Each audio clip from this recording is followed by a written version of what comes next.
Welcome back to Strange Form. Today, as we continue our journey towards the 100th upload with the G.I. Joe Classified number 109, Night Force Parth Wolf Spider Varma. One of the better looking classified releases of the last year, Wolf Spider is a decidedly more real-world Special Forces or Army Ranger looking figure than most of G.I. Joe's more science fiction looking characters. Thus, this figure lends itself well to borrowing from the Valiverse weapons pack, something we will investigate during the pose gallery. But for now, let's split the tape and get to this figure.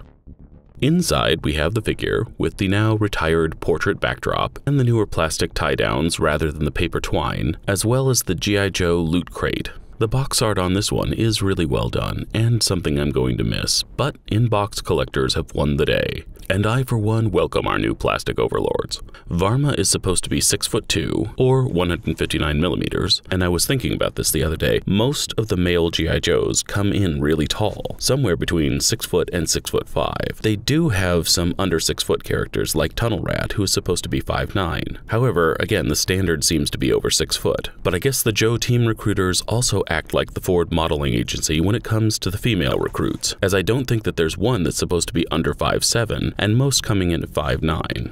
I wonder if they're going to keep up with these height stats as the line moves back to its window box design. Still, classified like some tall.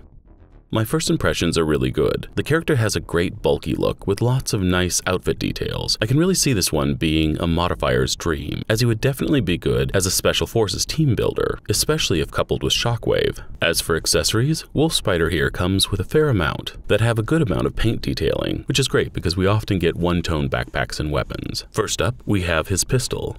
We have a large Rambo-esque bush knife. At first glance, I thought this was a Remington 870, but I realized that it's very much an SPAS-12, outfitted very similarly to Muldoon's from the original Jurassic Park. So I guess Wolf Spider here is ready to rock if any clever girls come around. Out of the box, mine had the stock installed backwards, but it's easy enough to take off and correct. Next, we have the backpack, which has a nice amount of detail, showing 2 canteens, some braided paracord, and a communications radio with a removable antenna. This is also where we can store that knife, but unfortunately there's no peg for the shotgun, though I will show later on that there is a way to stow the shotgun here, as it can be placed on the backpack in a way that looks organic. We have his face mask, which appears to be some sort of gas mask or air filtration unit. Stay tuned to the end where we will see if he can wear both his mask and his helmet at the same time. I will say that the paint applications on these small accessories is really clean, considering that they are softer plastic. Honestly, I think that this helmet might be my favorite in the entire G.I. Joe line. It looks like a cross between something you would find on the real front lines and something the Colonial Marines might use, and the paint applications are sharp and precise here. My only major issue is that the night vision goggles could stand to pull down a fraction of an inch further to line up better with the eyes, but as you'll see later, they don't look bad at all if you push the helmet forward. This just makes the chin strap a little harder to position. Lastly, we have a small bundle of paracord. The articulation on this one is fairly standard G.I. Joe fare. We have the 2-stage knees, with an actually pretty substantial and stiff ratchet on this one, to the point that I was actually worried of it breaking as I was extending it. That being said, I haven't had one of these break yet, so fingers crossed the figures are pretty well made. We have the 2-stage ball joint at the hips, as well as a twist joint at the thigh, the classic 2-stage joint at the elbow, and one thing you should notice on these close-ups here is that the paint applications are actually a little bit sloppier on this one, and that's one thing I've always praised the line for, is its precise paint. Definitely a little bit more slapdash than I'm used to. The hand twists at the wrist, but if there is any lever movement, it's hindered by the large cuff. He has the 2-stage shoulders, which allow for him to pull his arms close together, as well as a twist joint to the upper bicep. He also has a 2-stage neck, but because of the large vest, there's more limited movement here, as well as with crunching the midsection, i.e. the articulation is there, it's just hindered by the outfit. The hips twist and rock back and forth, and the feet have rotation at the calf and shin joints that allow for rocking back and forth and hinging forward and back. I know it would probably drive up the cost, but I do wish that G.I. Joe would do some toe joints so that it's easier to get him into an organic kneeling or crouching position. But at the end of the day, it's a good amount of articulation and accessories for an inexpensive 1/12 scale figure. Not a bad Joe at all. Role: Security Level 2. Gear: Light Weapons Level 2. Skill and Mastery: Infiltration Level 3. Skill and Mastery: Rescue Level 3. A completely new character in the G.I. Joe line, Wolf Spider is one of those figures that sort of divides the community, in that he has taken the place where a classic figure could be released, and there seems to be a consensus amongst the G.I. Joe fanbase that he is basically Beachhead, and they should have just named him such. But here's where I'm torn. With so many amazing 80s G.I. Joes left to pull from, I don't want the line to lose steam before I get some of the great classics still waiting in the wings. But on the other hand, if we don't want the designers to change the classics too much, it's a great happy medium to experiment on new characters. And this character is one place where I think that experimentation really works. He feels like a G.I. Joe character without being too specific. Interestingly enough, the name Varma is an Indian surname found primarily amongst the Nayars, who are a Hindu warrior class.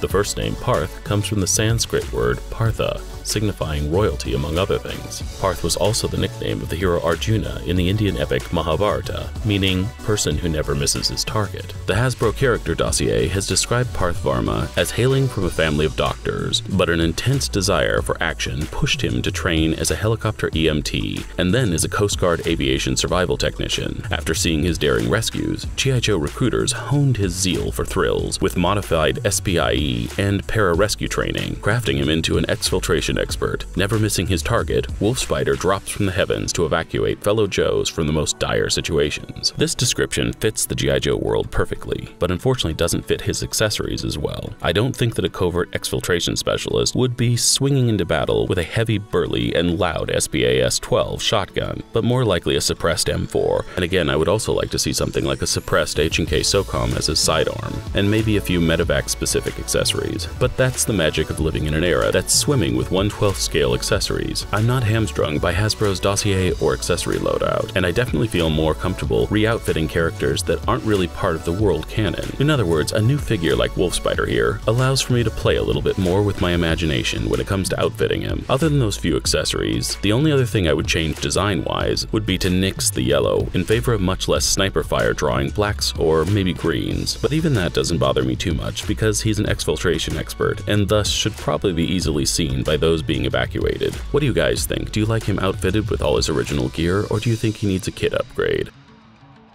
Now, in watching this review, you may be asking yourself, where did all those little white flecks of plastic that are all over the turntable come from? And the answer is that this space is not just my studio, but also my workspace, and thus sometimes I modify figures and build models here. And one thing that was constantly bugging me about the treble bubble, there's no place to stow the Televiper's equipment. And I look to rectify that because I love it when accessories can be kept together. Using a 1/8 Dremel drill bit, I put a peg hole on the lower right side of the chair, which allows for me to position the Televiper's disruptor face forward as an extra weapon for the vehicle, or straight up and down to be used during flight. In the near future, I'm going to see if there's some way to also attach the included bomb, so that the entire thing can be self-contained. But this is what caused all the tiny little plastic bits that I forgot to vacuum up during takes. As for the question I asked at the beginning, can you display Varma with the face mask and the helmet together? The answer is yes. Yes, you can.